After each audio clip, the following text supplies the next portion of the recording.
Sigh no more, lady, sigh no more. Men would deceive us ever. One foot at sea and one on shore. To one thing constant never. Then sigh not so, but let them go, and be you blithe and bonny, converting all your sounds of woe into hey, nonny, nonny. Hello, everybody, and welcome back to the Wheel of Shakespeare Challenge. It's been a while. I have, had an additional conflict last Saturday with something I was auditioning for, as well as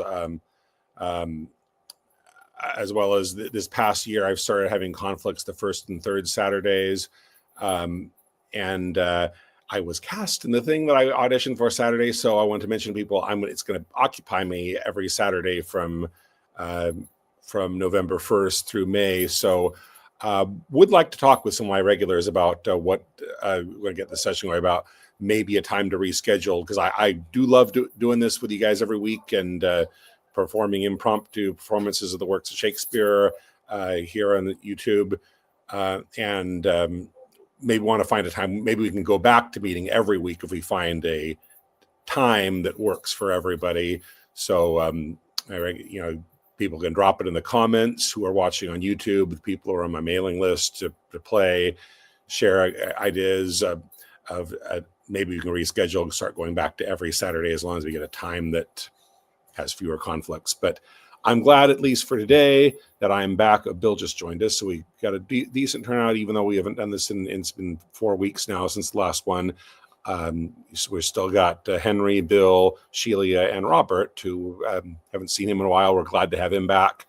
So we got a decent turnout today of people who are going to perform impromptu readings of the works of Shakespeare for you guys here on our Wheel of Shakespeare Challenge, chosen randomly by the Wheel of Shakespeare.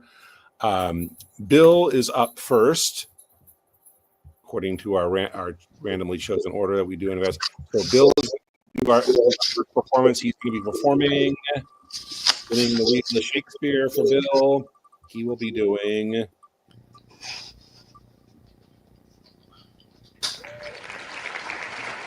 Hermione. So he's going to do that, and by Robert is on deck. He will go after Bill does this one. Hermione. Winter's Tale, Act 3, Scene 2 begins with Sir, spare your threats. And Eleanor just joined us too, so that's good. Good turnout. So let me know when you found your monologue. I'll take myself out of the stream. I just a second found it. Okay, so whenever you're ready.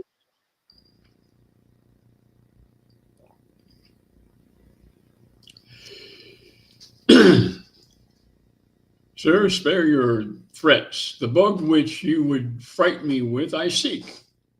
To me can life be no commodity. The crown and comfort of my life, your favor, I do give lost, for I do feel it gone, but know not how it went. My second joy and first fruits of my body, from his presence I am barred, like one infectious. My third comfort, starred most unluckily, is from my breast the innocent milk in its most innocent mouth, hailed out to murder. Myself on every post proclaimed a strumpet, with immodest hatred the childbed privilege denied, which longs to women of all fashion. Lastly, hurried here to this place in the open air, before I have got strength of limit. Now, my liege, tell me what blessings have I here alive, that I should fear to die? Therefore proceed, but yet hear this. Mistake me not. No life I prize it, no life. I prize it not a straw, but for mine honor, which I would free if I shall be condemned upon surmises, all proofs sleeping else, but what your jealousies awake. I tell you 'tis rigor and not law. Your honors all, I do refer me to the oracle. Apollo be my judge. Great. Thanks, Bill. Up next, we have Robert, and then Eleanor on deck will go after him. And Robert is going to do...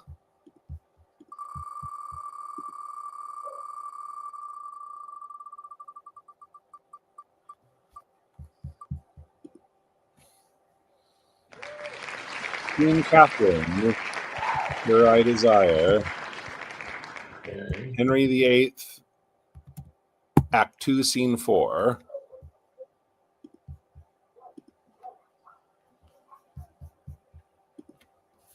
Okay. And the line that begins the speech is Sir, I Desire. Okay, I desire. Okay, I got it. Okay, whenever you're ready, go ahead. Sir, I desire you do me right and justice, and to bestow your pity on me, for I am a most poor woman and a stranger, born out of your dominion, having here no judge indifferent, nor no more assurance of equal friendship and proceeding. Alas, sir, in what have I offended you? What cause hath my behavior given to your displeasure, that thus you should proceed to put me off and take your good grace from me? Heaven witness, I have been to you a true and humble wife, at all times to your will conformable, ever in fear to kindle your dislike, yea, subject to your countenance, glad or sorry as I saw it inclined. When was the hour I ever contradicted your desire, or made it not mine too? Or which of your friends have I not strove to love, though I knew he were mine enemy? What friend of mine that had to him derived your anger did I continue in my liking? Nay, gave notice he was from thence discharged. Sir, call to mind that I have been your wife in this obedience upward of 20 years, and have been blessed with many children by you. If in the course and process of this time you can report and prove it too against mine honor aught, my bond to wedlock, or my love and duty against your sacred person, in God's name turn me away, and let the foulest contempt shut door upon me, and so give me up to the sharpest kind of justice, please you, sir. The king, your father, was reputed for a prince most prudent, of an excellent and unmatched wit and judgment. Ferdinand, my father, King of Spain, was reckoned one of the wisest prince that there had reigned by many. A year before, it is not to be questioned that they had gathered a wise council to them of every realm that did debate this business, who deemed our marriage lawful. Wherefore I humbly beseech you, sir, to spare me till I may be by my friends in Spain advised, whose counsel I will implore. If not, in the name of God, your pleasure be fulfilled.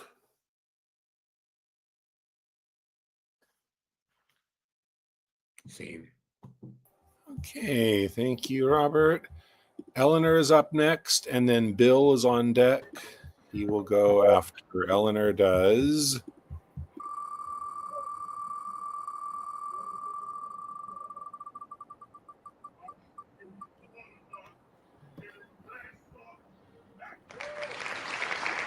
Queen Margaret, the paper crown font. Henry the Sixth. Yeah, Henry VI, part 3, Act 1, Scene 4. So she makes the paper crown and taunts York with it. Okay. Do you have a first line? I don't. I just wrote down paper crown because it's a really long. It takes up like most of the scenes. She goes on a couple pages with that. You won't miss it if you turn to that scene.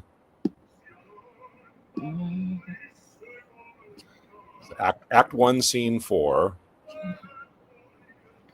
Okay, I see a long speech. It's not a couple pages, but Yeah. it's Okay. So, that must be the one. So whenever you're ready, go.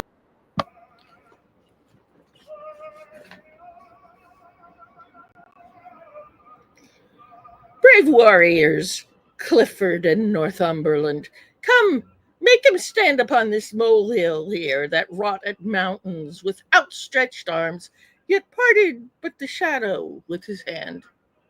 What? Was it you that would be England's king? Was't you that revelled in our parliament and made a preachment of your high descent? Where are your mess of sons to back you now? The wanton Edward and the lusty George.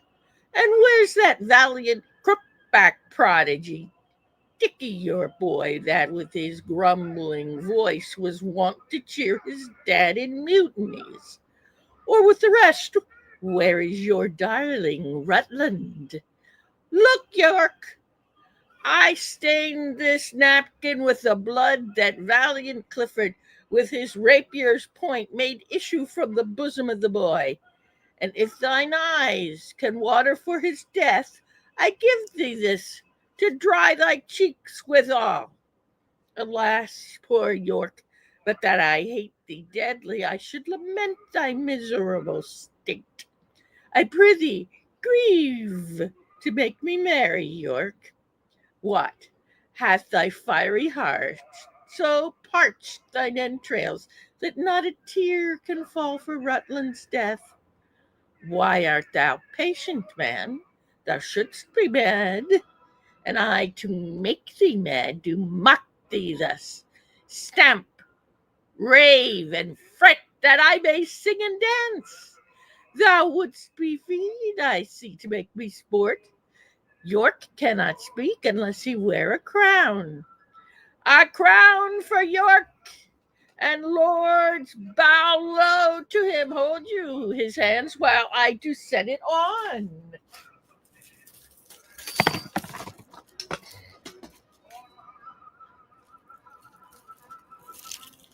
Aye, marry, sir. Now looks he like a king. Aye, this is he that took King Henry's chair, and this is he was his adopted heir. But how is it that great Plantagenet is crowned so soon, and broke his solemn oath?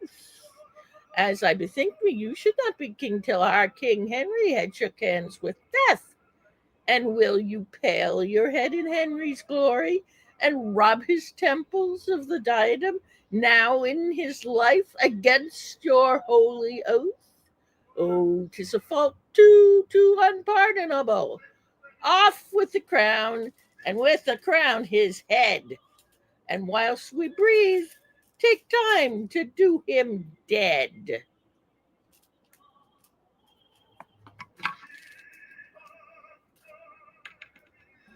Okay, great. Love that one.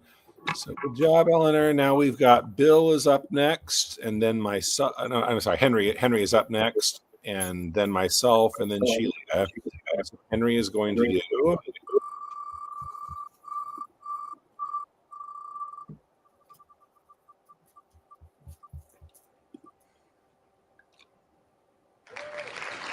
Dogberry. Oh, not stuck in my place. Oh, yeah. Right. Yes, Act 4, Scene 2, toward the end.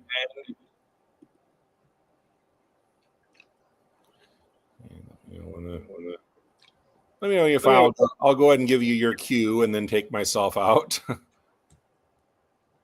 think we all know what the cue is for this one.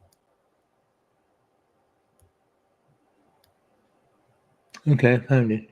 Okay, you are an ass! Dost thou not suspect my place? Dost thou not suspect my years? Oh, that he were here to write me down an ass. But, masters, remember that I am an ass. Though it be not written down, yet forget not that I am an ass. No, thou villain, thou art full of piety, as shall be proved upon thee by good witness. I am a wise fellow, and, which is more, an officer, and, which is more, a householder, and, which is more, as pretty a piece of flesh as any is in Messina, and one that knows the law go to, and a rich fellow enough go to, and a fellow that hath had losses, and one that hath 2 gowns, and everything handsome about him. Bring him away. Oh, that I had been writ down an ass. Love that one. Okay, great job, Henry. Okay, it's my turn now, and then I got myself, then Sheila, then we'll spin for scenes for the 5 of us. My monologue is going to be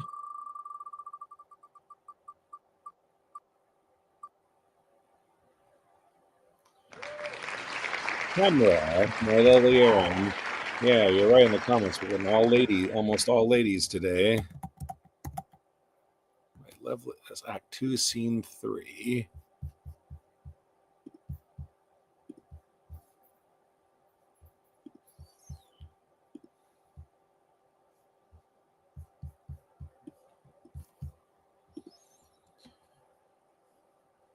My lovely Aaron, wherefore look'st thou sad, when everything doth make a gleeful boast? The birds chant melody on every bush, the snake lies rolled in the cheerful sun, the green leaves quiver with the cooling wind, and make a checkered shadow in the ground. Under their sweet shade, Aaron, let us sit, and whilst the babbling echo mocks the hounds, replying shrilly to the well-tuned horns, as if a double hunt were heard at once, let us sit down and mark their yelping noise. And after conflict such as was supposed, the wandering prince and Dido once enjoyed, in such a happy storm they were surprised, and curtained with a counsel-keeping cave, we may, each wreathed in the other's arms, our pastimes done, possess a golden slumber, whiles hounds and horns and sweet melodious birds be unto us as is a nurse's song of lullaby to bring her babe asleep.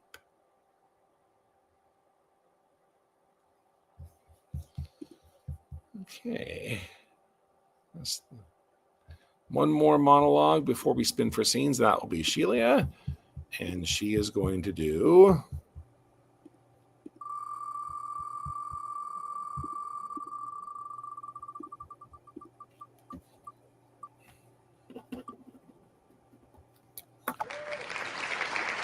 King Henry's Molehill Speech.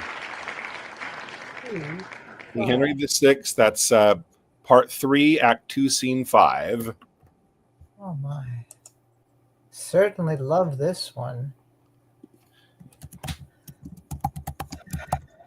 I've got it. Okay, whenever you're ready, go ahead. This battle fares like to the morning's war, when dying clouds contend with growing light. What time the shepherd, blowing of his nails, can neither call it perfect day nor night. Now sways it this way like a mighty sea, forced by the tide to combat with the wind.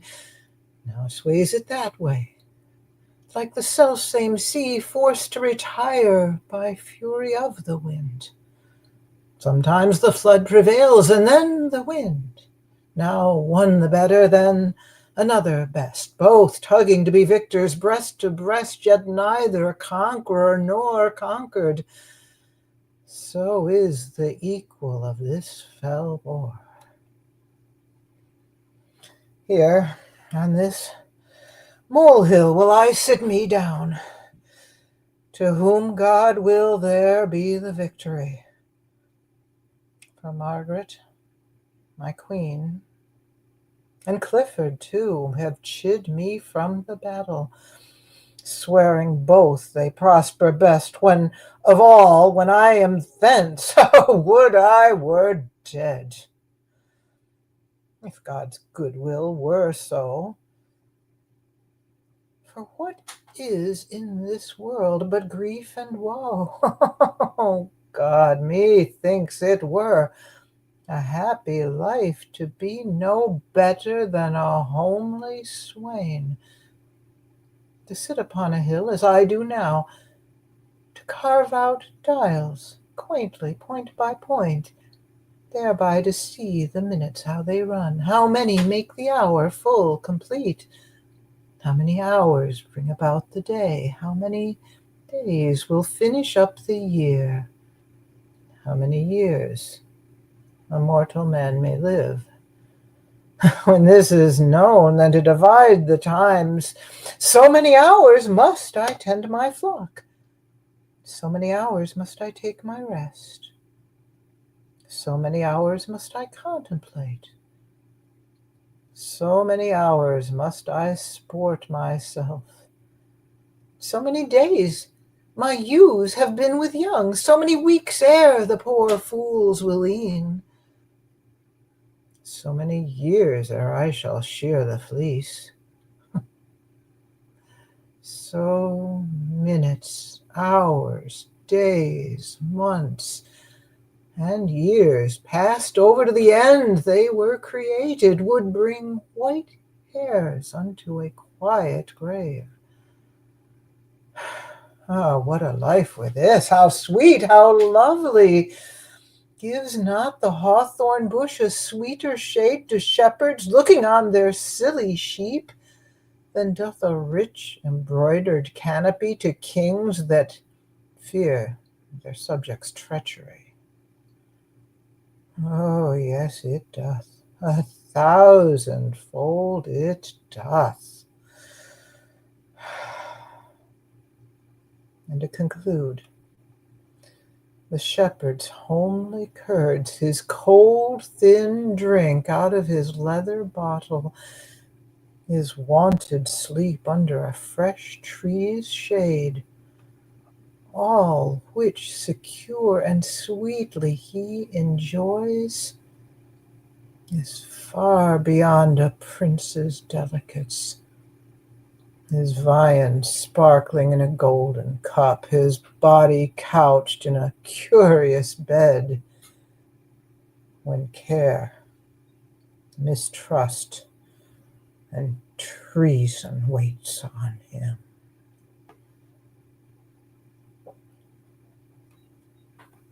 Scene. Okay, great. Good job, everybody, with monologues today. Now let's get the scenes. We need to create roles for 5 people. Let's see what the wheel gives us. First, we have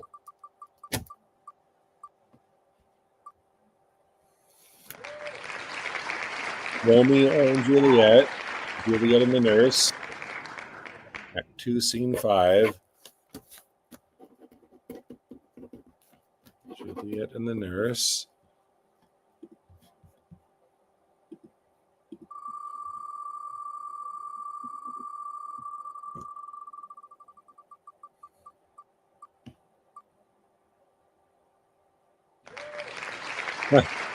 Stuck on Romeo and Juliet today. So 2 scenes from Romeo and Juliet. Act and we're really stuck on the ladies today. So we got Juliet and the nurse, Juliet and her mother, and then the 5th person will do a second monologue. So those will be the okay, so those will be our choices, being the nurse, Lady Capulet, or again Juliet, again in the scene with her mother, or Juliet in the scene with the nurse. And then the 5th choice will be doing a second monologue. So Bill has first choice of those. What would you like, Bill? How about the nurse in 2-5? Okay, so Bill will take that one. Robert, what would you like? I'll take the monologue.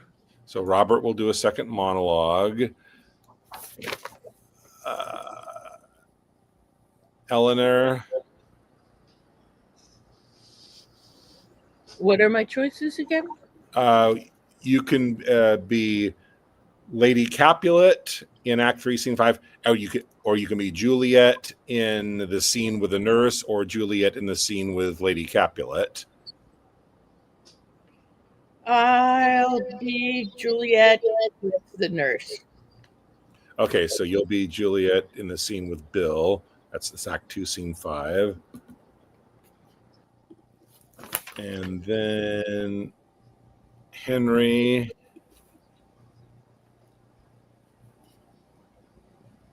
Wait a minute. Again, what's left, Juliet or Lady Capulet? Well, you know what? I counted wrong. Geez, there are 6 people here. I was thinking there were 5. I should have. We're missing. So I guess that'll be 2 people will do a second monologue since I already started assigning them. So that'll be another choice.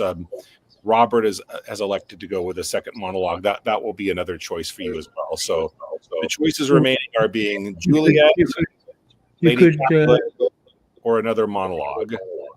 You could draw another scene. Yeah, of course, because people already selected, they might be disappointed. How would everybody feel about me spinning one more time and starting the assigning roles again? Anybody object? Okay. Let's get another scene then so that we have exactly 6 roles, and then we won't have a second monologue. Okay, so one more two-person scene. Let's get.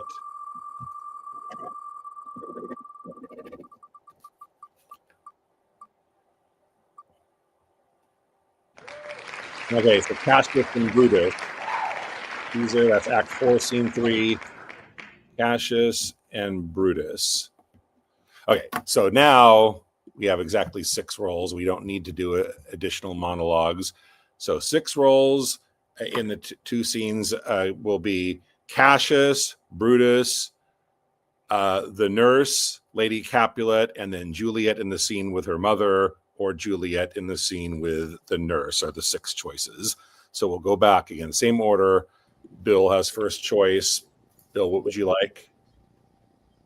Oh, we're doing it again? Oh, okay. Yeah, because I counted wrong, and people didn't object when people suggested I just spin for one more, even though I'd already started assigning roles. I'm intrigued by that Julius Caesar scene. That's Cassius and Mark Antony, right? Cassius and Brutus. Brutus, rather. And what was the act and scene again? Act 4, Scene 3. All right, yeah. I'd like to take Cassius. Okay. And then Robert. I'll take Brutus. Okay, so Robert will take Brutus.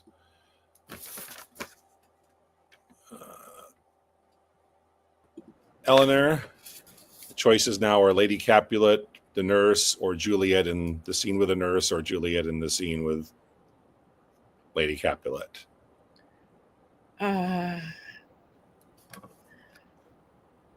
I'll be Juliet again in the scene with the nurse. Okay. What act in? Act 2, Scene 5. Okay. First up. And then let's see who's choosing. Henry gets the next choice. Henry, what would you like? I'll do the nurse, I guess. Okay, so you and Eleanor will be the first 2 to perform that Act 2, Scene 5. And then I will take Juliet, so that will leave Sheila to be Lady Capulet. Okay, so we're going to do things. We're going to do first Romeo and Juliet. We're going to do Juliet and the nurse, Eleanor and Henry. Then myself and Sheila will do Juliet and Lady Capulet. Then Bill and Robert are going to do Cassius and Brutus. Okay, so let me create the banner for you two while you're finding the scene.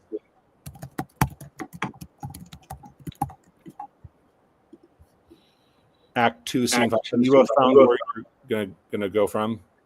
Yeah. Okay, so whenever you two are ready, go ahead. Well, I'm not on at the beginning. I was going to start at the beginning. The clock struck 9 when I did send the nurse. In half an hour she promised to return. Perchance she cannot need him. That's not so. Oh, she is lame.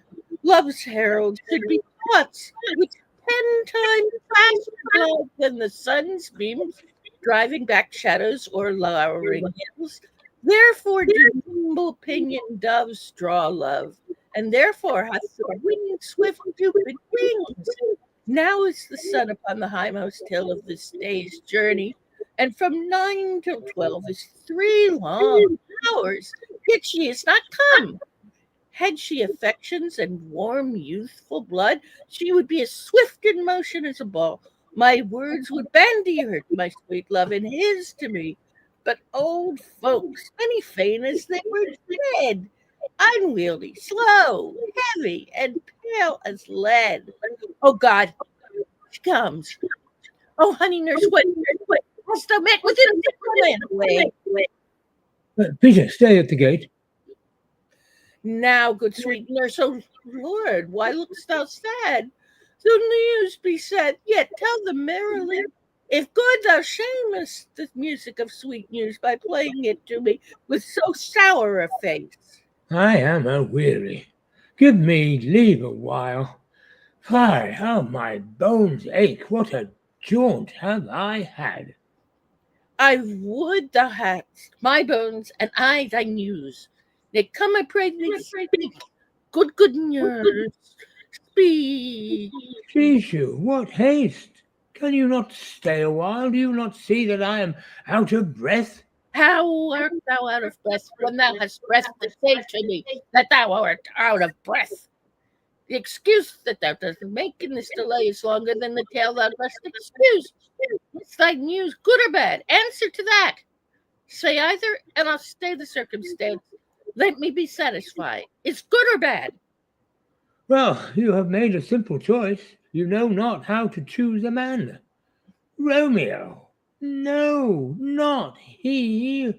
Though his face be better than any man's, yet his leg excels all men's. And for a hand and a foot and a body, though they be not to be talked on, yet they are past compare. He is not the flower of courtesy, but I'll warrant him as gentle as a lamb. Go thy ways, wench. Serve God, what have you dined at home? No, but all this I know before. What says he of our marriage? What of that?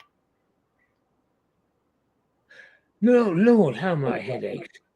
What a head have I. It beats as it would fall in 20 pieces. Oh, my back at the other side. Oh, my back.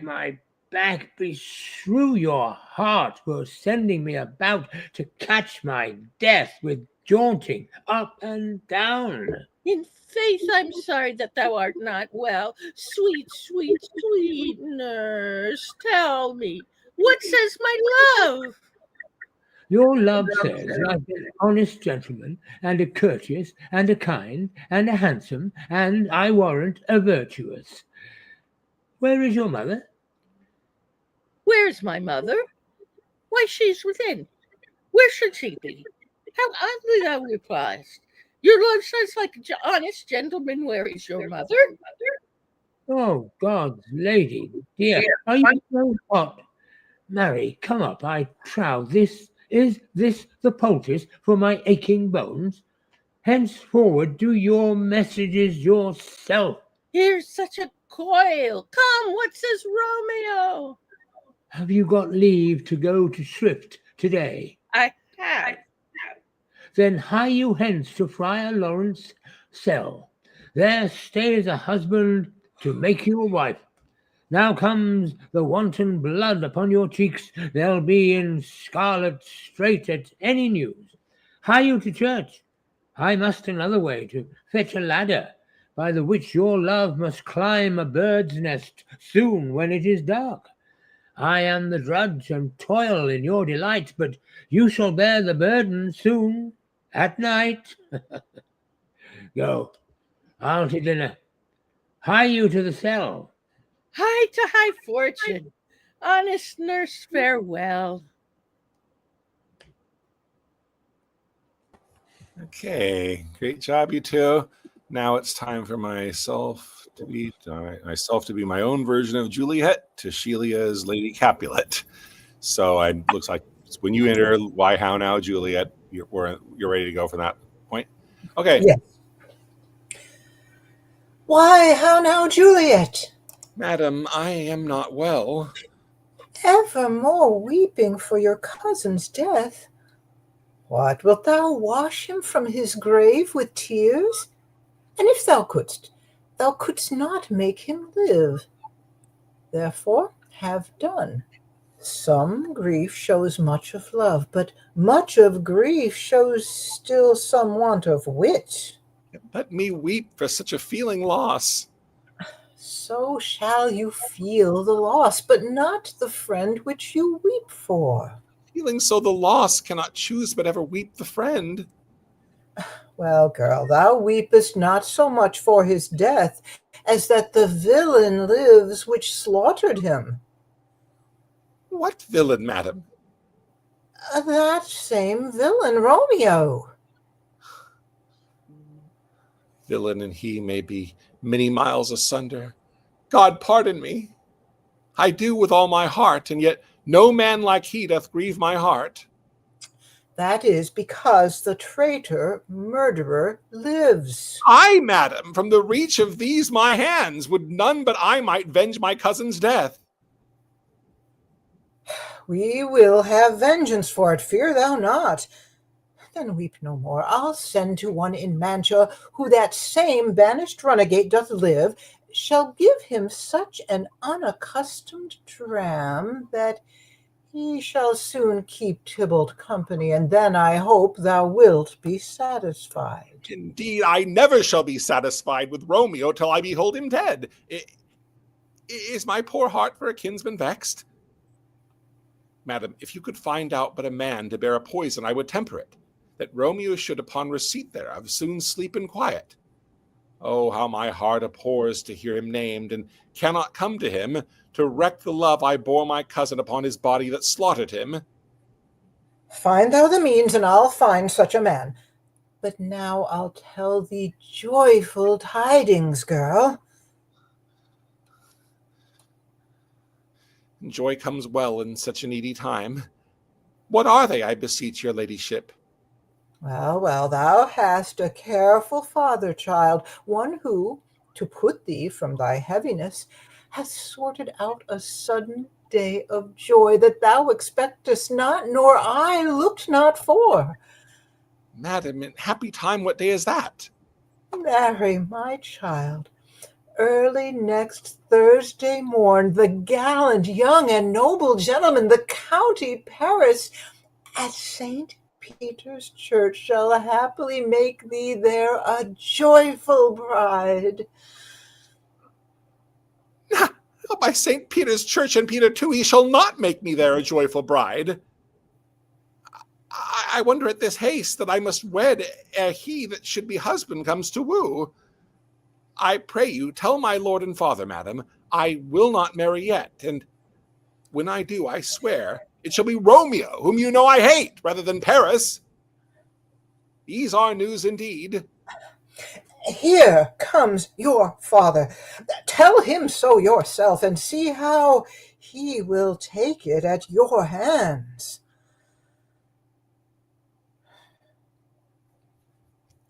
Okay, great. So lastly, we have the Cassius and Brutus scene that Bill and Robert are going to do for us. Do the scene up to when the poet comes in. Does that sound like Have you both? our conversation is interrupted by the arrival of the poet? We can just end there, if that makes sense to people. It's okay with me. Okay. We ready?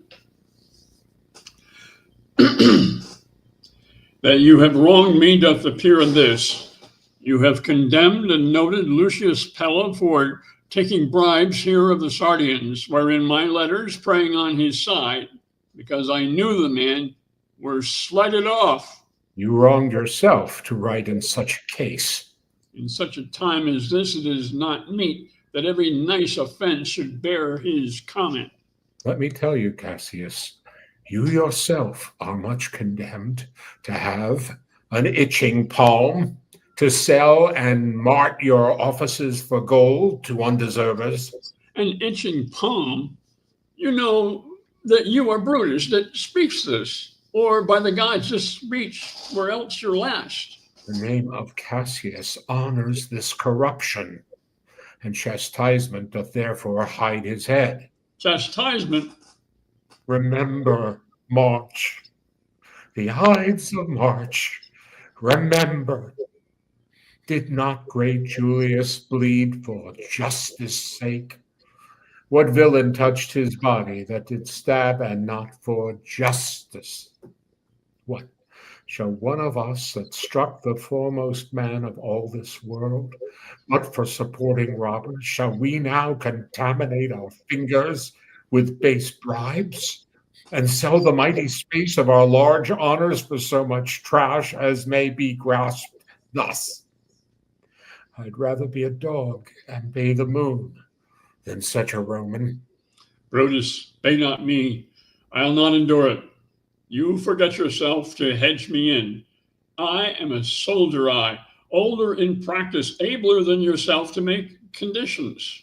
Go to, you are not, Cassius. I am. I say you're not. Urge me no more. I shall forget myself. Have mind upon your health. Tempt me no further. Away, slight man. It's possible. Hear me, for I will speak. Must I give way and room to your rash choler? Shall I be frighted when a madman stares? Oh, ye gods, must I endure all this? All this, aye, more. Fret till your proud heart break. Go show your slaves how choleric you are, and make your bondmen tremble. Must I budge? Must I observe you? Must I stand and crouch under your testy humor? By the gods, you shall digest the venom of your spleen, though it do split you, for from this day forth I'll use you for my mirth, yea, for my laughter, when you are waspish. Is it come to this? You say you are a better soldier. Let it appear so. Make your vaunting true, and it shall please me well. For mine own part, I shall be glad to learn of noble men. You wrong me every way. You wrong me, Brutus. I said an elder soldier, not a better. Did I say better? If you did, I care not. When Caesar lived, he durst not thus have moved me. Peace, peace. You durst not so have tempted him. I durst not. No, What durst not tempt him? for your life you durst not. Do not presume too much upon my love. I may do that, I shall be sorry for. You have done that. You should be sorry for. There is no terror, Cassius, in your threats, for I am armed so strong in honesty that they pass by me as the idle wind, which I respect not. I did send to you for certain sums of gold, which you denied me, for I can raise no money by vile means. By heaven, I'd rather coin my heart and drop my blood for drachmas than to wring from the hard hands of peasants their vile trash by any indirection. I did send to you for gold to pay my legions, which you denied me. Was that done like Cassius? Should I have answered Caius Cassius so? When Marcus Brutus grows so covetous, to lock such rascal counters from his friends. Be ready, gods, with all your thunderbolts. Dash him to pieces. I denied you not. You did. I did not. He was but a fool that brought my answer back. Brutus hath rived my heart. A friend should bear his friend's infirmities, but Brutus makes mine greater than they are.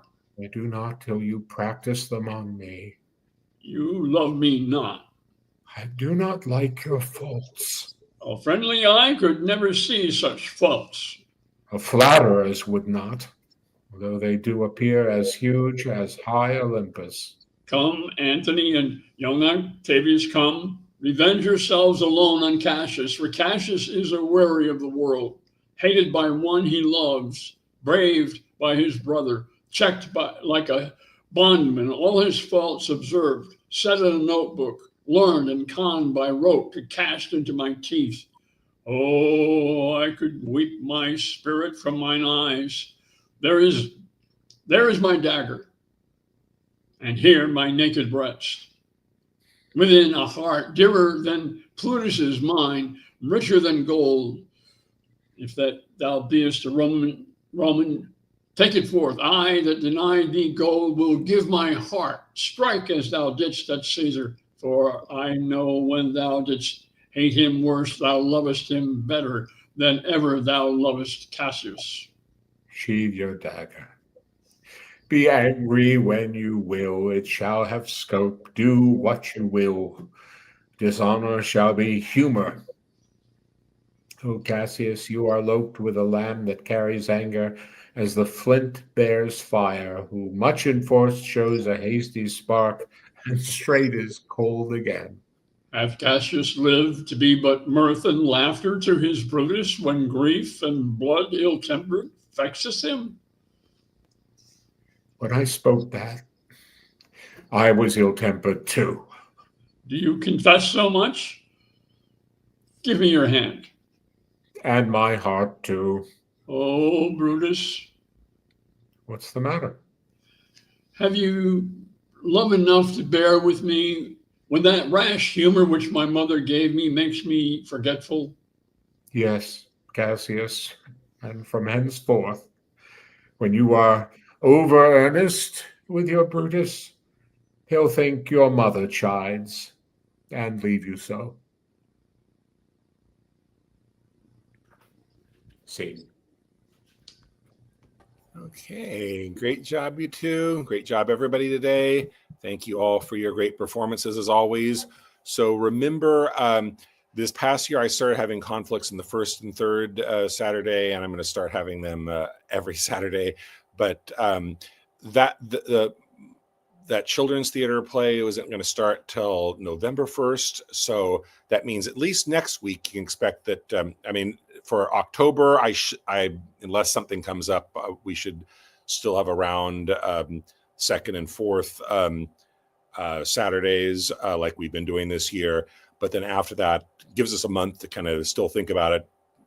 Encourage people to send me messages about what times are best for you if we're going to reschedule, and maybe we can get a time where we can start doing it every Saturday and every week sometime, whatever we decide on again, if we come up with something. But unless something comes up, that the plan is, at least for now, probably we'll see you again back in 2 weeks for our next round of the Wheel of Shakespeare Challenge. And I look forward to seeing you guys then.